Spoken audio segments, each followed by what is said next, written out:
తాకట్లో ఉన్న బంగారాన్ని విడిపించి ఆ రోజున మార్కెట్ ధర కట్టి మిగిలిన డబ్బును మీకు అందిస్తుంది కొమ్మూరి గోల్డ్. స్కిల్ పెంచుకున్న రఘు కొంచె భజన పెంచుకోలేకపోయాడు. అంటే మనుషుల్ని ఆ మేనిఫెస్టేషన్ చేయడం, నా మనుషులతో ఆ, వాళ్ళతో కలిసిపోవడం మీన్స్ ఏంటంటే వాళ్ళ పక్కన చేరి భజన చేస్తా వాళ్ళని తన వైపు తిప్పుకోవడం. ఇక్కడెక్కడో వీక్గా ఉన్నాడు. అందువల్ల ఎక్కడికి పోయినా రఘు కొంచెకి ఒకసారి ఛాన్స్ వస్తుంది, సక్సెస్ అయినా మళ్ళీ రాదు. ఆ, ఎక్కడో మీరు దీంట్లో వెనకబడిపోయారు అనుకోవచ్చా? నేను భజనను కూడా 100% అండి. ఇండస్ట్రీలో ఉన్న వాతావరణాన్ని అలవర్చుకోలేకపోయారు మీరు అనుకోవచ్చా? భజన అన్నారు కాబట్టి నేను ఒకటి చెప్తానండి. చిన్నప్పుడు మా ఊర్లో రామాలయం ఉండేది, మా ఇంటి పక్కనే రామాలయం. దొడ్డి వీరన్న తాత అని ఒక ఆయన ఉండేవారు, పెద్ద ఆయన లేరు ఇప్పుడు. ఆయన ఆ రామాలయంలో సేవ చేసేవారు. ఆయన పొద్దున్నే రావడం గుడికి, అంటే పూజారి కాదు, ఆ రామాలయం చూసుకునేవాడు. ఆయన పెద్ద ఆయన అనమాట.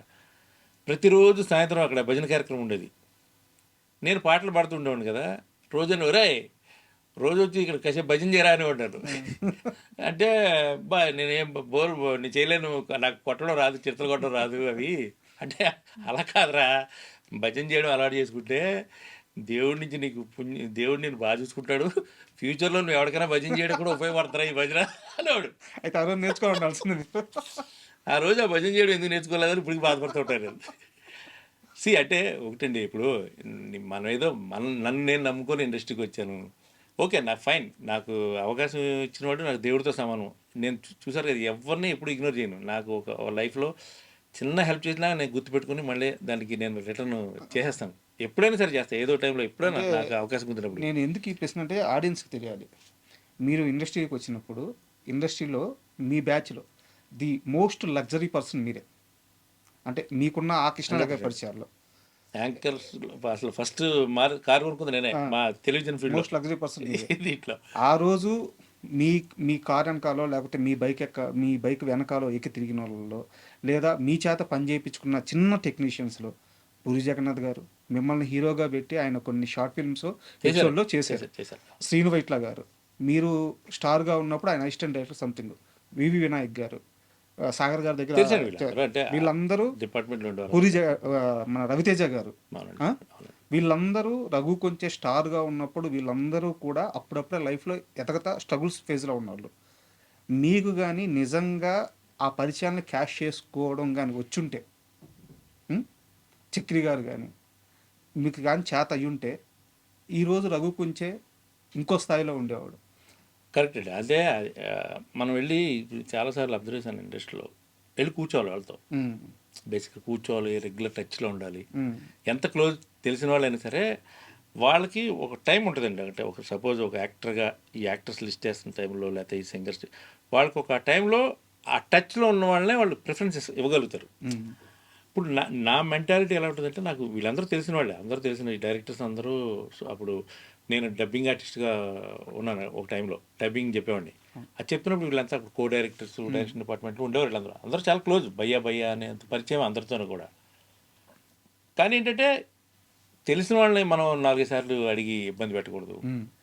ఊరికే పనున్నా లేకపోయినా వాళ్ళ ఆఫీస్కి వెళ్ళి కూర్చొని సోది కబుర్లు చెప్పకూడదు అని అదొక కైండ్ ఆఫ్ మెంటాలిటీ అంతే. అంటే ఇప్పుడు తెలిసిన వాళ్ళు కూడా మనం 4 సార్లు అడగలేము కదా, అది ప్రాబ్లం. అప్పటికే అడిగేవాడిని కొన్నిసార్లు. ఏంటంటే అదేలేండి, అంటే వాళ్ళు చూసుకుంటారు కదా. ఇప్పుడు మనం ఎవరిని ఇక్కడ నిందించడానికి లేదు బేసిక్గా. ఎందుకంటే ఎవరి ప్రయారిటీస్ వాళ్ళకు ఉంటాయి. నిజంగా హానెస్ట్గా చేయాలంటే చేయొచ్చు ఎవరన్నా, అది పెద్ద మ్యాటర్ కాదు. ఇప్పుడు ఎవడొకడు క్రియేట్ చేస్తేనే కదండి క్రియేటర్ ఇంకొకటి పుట్టేది. ఊరికే ఎవరికాడు సొంతంగా అయిపోరుగా. ఇప్పుడు దేవుడు అనేవాడు మనం క్రియేట్ చేశాడు కాబట్టి మనం మనుషులుగా పుట్టాం అంతే. లేదా మనల్ని ఇంకేదైనా ఎలాగైనా పుట్టించవచ్చు, చెరువులో చేపల కింద పుట్టించవచ్చు, ఇంకెలాగైనా పుట్టించవచ్చు.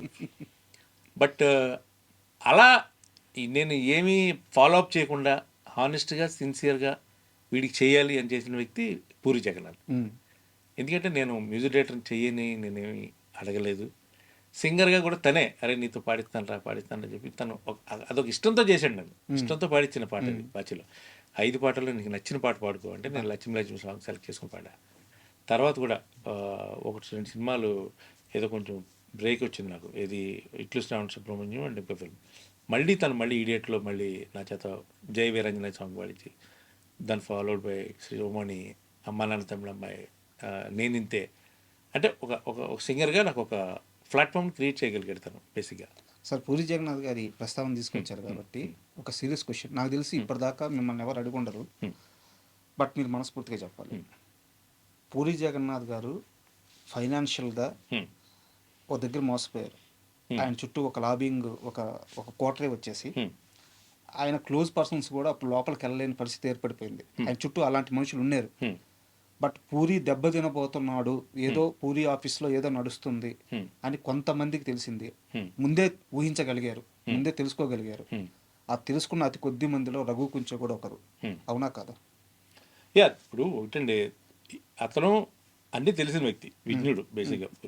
సో ఒకరు చెప్పాల్సిన అవసరం కూడా లేదు తనకి.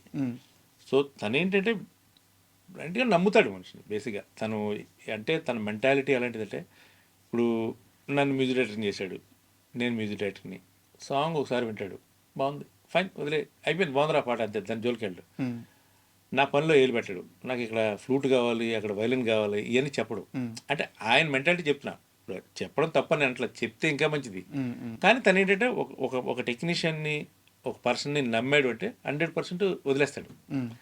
సో అట్లా కొన్ని వదలడం వల్ల జరిగిన మిస్టేక్స్ అవన్నీ కూడా. ఇప్పుడు వాట్ ఎవర్ మనం ఇందాక అనుకున్నవి ఏవైతే ఉన్నాయో, కొంతమంది తను నమ్మాడు, బట్ అక్కడ ఏదో జరిగింది, లాస్ అయితే జరిగింది, చాలా. బట్ ఓవర్ డిపెండ్ అయిపోతున్నాడు. మీ బ్యాచ్ లో చాలా మంది అయిపోయాడండి, తను డిపెండ్ అయిపోయాడు. నేను కొంచెం ధైర్యం చేసి చెప్పేవాడిని, నాకు ఆ చనువు ఉంది బేసిక్గా, ఇది నచ్చలేదు, ఇది నచ్చింది, ఇక్కడ తప్పు చేస్తున్నాం అని చెప్పగలిగే ఒక ధైర్యం నాకు, ఆ చనువు నాకు ఇచ్చాడు ఫస్ట్ నుంచి కూడా. ఎందుకంటే అంత చాలా మందికి తెలియని పర్సనల్తో నాకు తెలుసండి, మా ఇద్దరికి అంత క్లోజ్నెస్.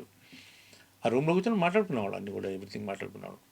కానీ ఆ జాగ్రత్త పడాల్సిన టైం కొంచెం ఒక క్షణం రైలు లేట్గా, అదే ఒక ఎక్కాల్సిన రైలు లేట్ అన్నట్టుగా జాగ్రత్త పడే టైంకి బ్లండర్ జరిగింది. చాలా స్ట్రగుల్ అయ్యాడు, చాలా స్ట్రగుల్. నాకు తెలిసి ఏక్ నిరంజన్ బంపర్ ఆఫర్ ఆ టైంలో దగ్గర వడ్డీలే ఒక 50 లక్షలు కట్టేవాడు నెలకి. వడ్డీలో 50 లక్షలు కట్టేవాడు. చాలా చాలా చాలా చాలా స్ట్రగులింగ్ ఉండేది మనిషికి. అప్పుడు ఆ టైంలో తను ఎంతో ఇష్టపడి, ఎంతో అద్భుతంగా డిజైన్ చేసి కట్టించుకున్న ఆఫీస్ ఉండేది ఇక్కడ మన రోడ్ నెంబరు, ఇప్పుడు ఈ తబలారసా వెళ్ళే రోడ్లో పవన్ కళ్యాణ్ గారు ఇల్లు దాటిన తర్వాత లెఫ్ట్ సైడ్ ఒక బిల్డింగ్ ఉండేది. అసలు అదొక బ్యూటిఫుల్ అండి, అసలు అదొక ఎంత అందంగా కట్టించుకున్నాడు అది. దాన్ని అప్పుడు ఆల్మోస్ట్ దాన్ని అమ్మి ఈ అప్పులను తీర్చి తర్వాత మళ్ళీ కొన్నాళ్ళు అద్దె ఆఫీసు, మళ్ళీ మంచి ఆఫీస్ తీసుకున్నాడు, బట్ అందులో అద్దెకే, రెంట్కి ఉండేవారు ఆఫీస్లో. తర్వాత మళ్ళీ తను దాన్ని పోకిరి గిగిరి ఇవన్నీ కొట్టి దాటిన తర్వాత మళ్ళీ సొంత ఆఫీస్ కేవ్, వాళ్ళ హౌస్ ఉంది కదా, మళ్ళీ అక్కడ. సో పట్టడం లేవడం అనేది అతనికి చాలా కామన్ బేసిక్గా. కానీ ఏ రోజు మెంటల్గా తను ఎంత స్ట్రాంగ్గా ఉండేవారు సార్? చాలా స్ట్రాంగ్ అండి బేసిక్గా. ఏమనేవారు అంత పోయిన తర్వాత?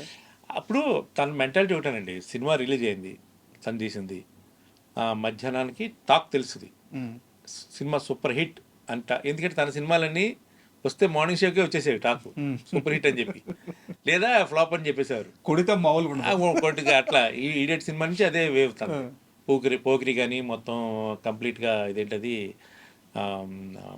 అమ్మా నాన్న తమిళ అమ్మాయి, ఇవన్నీ కూడా మొత్తం కూడా అన్ని బ్లాక్ బస్టర్స్ కదా. ఇప్పుడు పోకిరి అనే సినిమా అసలు అది ట్రెండ్ సెటర్ అది ఆ టైంలో. అంతే. అది మధ్యాహ్నానికి సినిమా హిట్ అయినా ఒకలాగా ఉండేవాడు, ఫ్లాప్ అయినా ఒకలాగా ఉండేవాడు. అంటే అది చాలా ఏదో తపస్సు చేస్తే తప్ప అలాంటి ఒక ఇది పవర్ మనిషికి రాదండి బేసిక్గా. అది అతనికి బేసిక్గా అతను చదివే పుస్తకాలు, తర్వాత ఓషోని ఎక్కువ అభిమానించేవాడు. మేబీ వాటి నుంచి వచ్చినటువంటి ఒక గొప్ప శక్తి, నిగ్రహ శక్తి అనమాట మనిషికి, అది కంట్రోల్. కానీ అంత ఇదిలో కూడా ఈ మనుషులు నమ్మడం అనే ఒక వీక్నెస్ ఒకటి, అది అసలు భయం, ఇదే అంతే, బై నేచర్. ఎప్పటికీ పోయేటట్లేదు, బై నేచర్ లేదు, పోదండి. పడుతుంటాడు లేస్తుంటాడు, ఇంకా అది పోదేది బేసిక్గా. అంతే, నమ్మితే ఇంకా అంత గుడ్డిగా నమ్మేస్తాడు మనుషులు, అంతే.